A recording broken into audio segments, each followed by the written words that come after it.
ધોરણ 10 વિષય ગણિત પ્રકરણ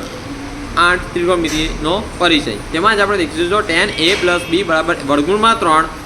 અને tan a - b બરાબર 1/√3 તેમજ a + b એ 0 કરતાં મોટા પણ 90 કરતાં ઓછા અથવા બરાબર છે તો a > b મતલબ a b કરતાં મોટો હોય તો a અને b શોધો અને એમ વંચાય બરાબર છે। તો આપણે શોધીએ અહીં tan a + b બરાબર √3 આપેલ છે √3 આપેલ છે। હવે tan ની કેટલાય વેલ્યુ √3 થાય પણ આપણે જાણીએ છીએ કે tan 60° બરાબર √3 બરાબર આપણે આ જાણીએ છે। આથી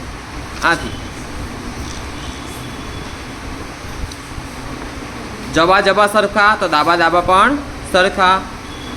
a + b બરાબર 60° તેમજ અહીં tan a - b બરાબર 1/√3 છે 1/√3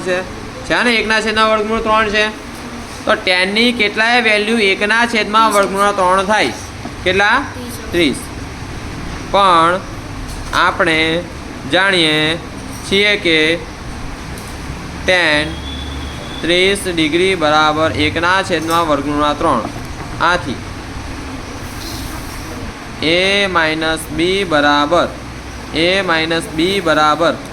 કેટલા અહીં આપણને કીધા છે 1/√3 કીધા છે a - b બરાબર આ થાય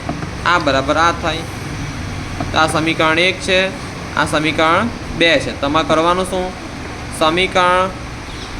1 અને 2 નો લોપ કરતા 1 અને 2 નો લોપ કરીએ તો 1 શું કહે છે a + b બરાબર 60 a + b બરાબર 60 બીજું શું કહે છે a - b બરાબર 30 આ તો કેન્સલ જ થઈ જાય a + a તો કે 2a માટે 2a બરાબર 60 + 30 તો 90 માટે a બરાબર કેટલું આવ્યું 90/2 તો 45। હવે આ 45 કેમનું આવ્યા ભાઈ આ પૂછું એકદમ વ્યાજબી નથી ભાઈ હે ને। અહીં ગુણાકારમાં છે 2 તો હું સમજાય તો દો અહીં ગુણાકારમાં છે તો આ બાજુ દશામાં થઈ જાય ભાગાકાર તો કેટલાય થાય 45 90 થાય તો 2 જશે એટલે વધશે શું એકલું 45 સમજ પડે શું વધશે એકલું 45 તો a બરાબર કેટલું આવ્યું 45। હવે જો આપણે અહીં a b માઇનસ છે ઉપર b પ્લસ છે તો આપણે સિમ્પલી સરળતા ખાતર પેલું સમીકરણ લેશું સમીકરણ 1 પરથી સમીકરણ 1 માં હું a ની વેલ્યુ મૂકી દઉં a + b બરાબર 60 છે તો અહીં આપણે મૂકી દઈએ ચાલો ધ્યાન અહીં a કેટલા છે 45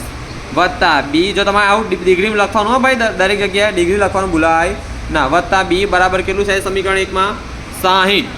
માટે b બરાબર 60° આ પ્લસ છે આ બાજુ શું થશે -45° માટે b બરાબર કેટલા આવ્યા 5 15 તો a અને b આપણને માંગેલું જે આપણને મળી ગયું છે કયો અઘરું એકદમ હેલ્લામટ દાખલો છે। ખાલી તમને કોષ્ટક બનાવતા આવડવું જોઈએ હું એવું પણ નથી કહેતો કે કોષ્ટકની 30 વેલ્યુ તમે યાદ રાખો હું તો એવું કહું કે એક પણ વેલ્યુ યાદ ના રહે ને તો ચાલો પણ કોષ્ટક કેમનું બને તે આવડે છે ને તે બનાવતા આવડી ગયું તો પરીક્ષામાં ભયો ભાઈ હા હવે આ 2-3 માર્કનો આ દાખલો પૂછાશે વિકલ્પ પૂછાશે મને તમને કેમ કોષ્ટક બનાવતા આવડી ગયું ત્યાં પહેલાં 17 સૂત્રો કમ્પ્લીટ મોડે થઈ ગયા તો પરીક્ષામાં ઇઝી 5થી 6 માર્ક્સ ઇઝી પાક્કા છે કેટલા કીધું 5 થી 6 જેટલા માર્કનું પૂછાય ને જેમ કે 7-8 માર્કનું પૂછાય 7-8 પણ પાક્કા છે બગા પણ તે ક્યારે કમ્પ્લીટ મહેનત કરી હશે ત્યારે એટલે જરાય રિવિઝન કરવાનું ભૂલાય ના।